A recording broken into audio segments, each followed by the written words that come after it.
As an avid listener to punk, post-punk and its many subgenres, I can tell you that it's uncommon for this sort of music to interject with philosophy, but one band is changing this. Squid are a five-piece from Brighton and South London whose erratic yet incredibly direct sound has already garnered them a considerable following and critical acclaim. You'll probably have heard of them if, like me, you spent the best part of the last few years immersed in the wave of new punk and post-punk records being released by British and Irish artists. While that wave has produced some of my favourite albums and EPs of all time, Squid's work is without a doubt the most forward-thinking that I've come across yet, and that's because it embodies the concepts of absurdism and uses them to channel what it feels like to live in the modern United Kingdom.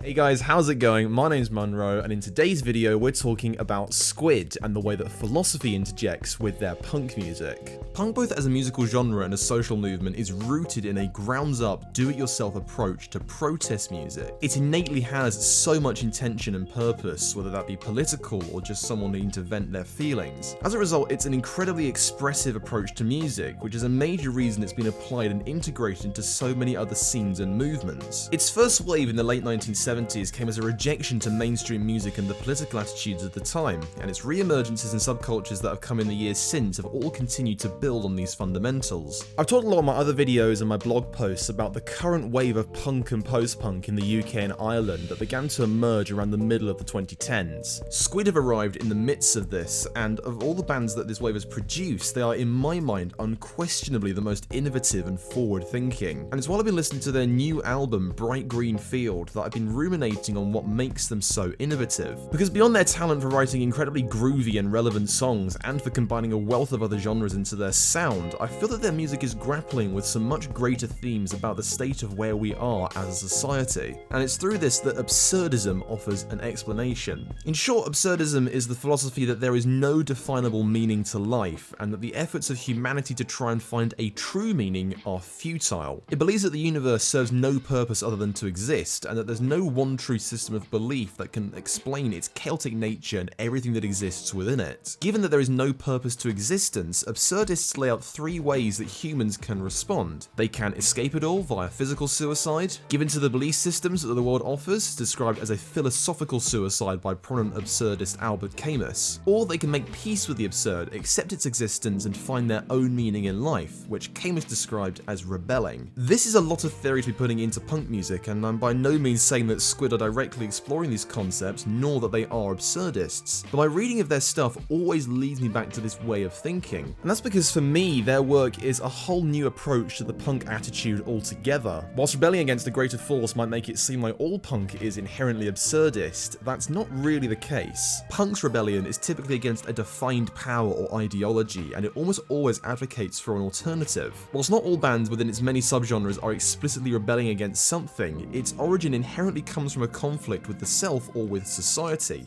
with the music being a way to express that. Camus's version of rebelling is to rebel against the absurd itself, which in turn means that proposing a different belief system as punk does is not the same. I'm sure some of you will be listening to this thinking that this is a bit of a self-destructive concept. I mean, how can you live your life without some sort of belief system? And it's an aspect of the absurdist philosophy that I'm still trying to get my head around. Punk has generally leaned more to the left and the socialist ways of thinking, and while I don't want to get into a political argument, I will say for the record that I do agree with the majority of the views expressed by almost all punk and post-punk bands. The current wave of them especially has been very affirming for me in these bizarre times that the UK finds itself in. Bands like Idols, Fontaines DC, Shame, Dreamwife and the like are direct in their politics. They throw punches at things like conservative thinking, capitalist attitudes and misogyny in society. With a country that has changed so much in the last 5 years, they are often seeking to affirm some sort of grounding and a sense of reality, a very much inward search for meaning. Squid, on the other hand, face entirely in the other direction. Their music is written with an observational and stream of conscious tone that generally places it outside of conventional discourse boundaries. And while they do take more specific targets on occasion, so often their music is without a definable target. Instead, it's their lead singer and drummer, Ollie Judge, scream singing just to try and process what living in today feels like. Take one of their songs from their 2019 EP, Town Centre, The Cleaner. Its lyrics easily read as an attack on the late-stage capitalist economics that have led to cleaners vendors that come in to maintain our workspaces when we're not there, so that we don't have to go through the awkwardness of seeing them. The thing is, the song doesn't offer a solution or even ask you to consider one. It simply muses on how bizarre a thing that is,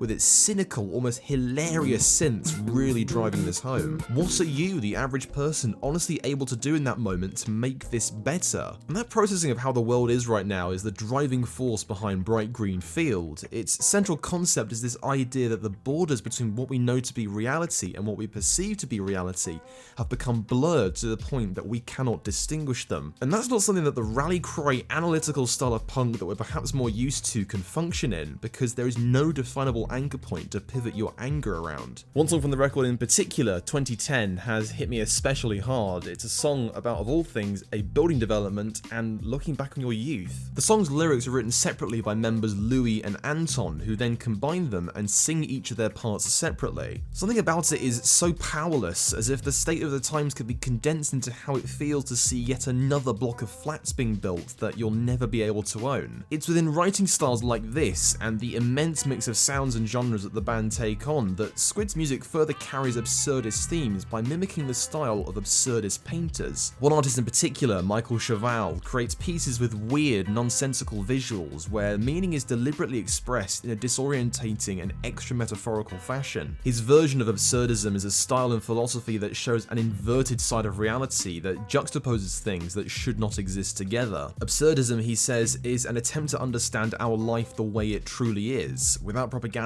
ideology, politics, and imposed tastes. It means that anything that you draw from his paintings is outside of his intention and entirely based on your own interpretation, thus reinforcing that absurdist approach of defining your own meaning. That juxtaposition is something that Squid use throughout their music, whether it be Judge's shouty vocals contrasting with their often more melodic instrumentation, or the way that their lyrics help to expose the most confusing parts of our society by taking those bits out of the context that protects them. And in much the same way that Cheval's paintings practically evolve simply as you draw your gaze over them, Squid's songs have a habit of shape-shifting from how they start to how they end, only employing repetitive elements for a short while before moving on to something else. Within the 20-minute runtime of Town Centre, they managed to bring together ambient, post-punk, dance punk, synth-pop, jazz, and downtempo all onto one record. And it's very much the same story on Bright Green Field, which sometimes only includes a motive for a matter of seconds before it disappears. They reference everything from the squelchy trill synths of Jeff Wayne's War of the Worlds to an homage to Autobahn by Kraftwerk, and tons of others that really deserve their own video to go into. Where other bands combine genres to experiment, the way that Squid combines styles helps them express the anxiety that they feel towards the state of society. Just as what we see around us is increasingly making less and less sense, so too does their music convey the fleeting yet anxiety-inducing confusion of the way things seem to be happening now. Just as soon as Jeff Bezos has added another 100 million to his net worth, or as soon as another trend on TikTok has come and gone, or as soon as another political scandal has rocked the government, or another Grammarly advert has replaced the endless ones you got before. It's incredibly difficult to have a tangible sense of reality anymore when everything about it is ever shifting. What perhaps makes this all the more telling is that there's no deliberate purpose to Squid's style. They are seemingly just trying to express the state of things rather than going out of their way to express an absurdist worldview. And in that sense, it's a reflection of how absurdism functions today. The movement is long since past its prime when its most famous thinkers were writing, and it's now better suited to being a lens with which to analyze the world. And Squid's musical style is perhaps one of the most relevant sonic expressions of the way that things are today. Just as absurdist thinkers grappled with the huge changes that the world went through at the start of the 20th century, Squid's music captures a world where that change is so innate now that it's almost impossible to put a measure on. And for those of us caught in the whirlwind, it's an apt space within which to share in the anxiety that creates. Thank you so much for watching, guys. I really appreciate it. I cannot recommend Squid enough. They are one of my favourite bands on earth right now, and they are especially good live as well, which with any luck we'll be able to all go and experience again very soon. I reviewed their new album for my blog, and you can see my full thoughts on it down below. It is one of my favourite records of the year so far. Once again, cannot recommend it enough. If you have any kind of affinity for the kind of stuff I've been talking about today and the way that the world is at the moment, this record will capture how you're feeling. I guarantee it. Thanks once again for watching, take care wherever you are, and I'll catch you in the next one. Outfit check, baby. Summer has finally arrived. Oh my gosh, which means I'm finally get to wear shorts and a t-shirt and, you know, feel warm. Main thing though is my new gold necklace that I got from River Island yesterday, courtesy of some vouchers from work. Thank you, my employer, who I'm not going to reveal so I don't get doxxed. Also rocking my F.U.U t-shirt. This is one of my favourite things that I own, to be honest. I got this from a place called Flint's Barbers in Nottingham, and it's a barber shop on the top and then like a sort of vintage and high-end fashion shop down below. Just to be clear, when I say high-end fashion, like they were doing like Supreme stuff and shit that cost a couple £100. This was £15 and I wasn't interested in spending that, you know. But yeah, this colour just suits me. Look at the like the detail on the sides here. I mean, oh, I love this so much.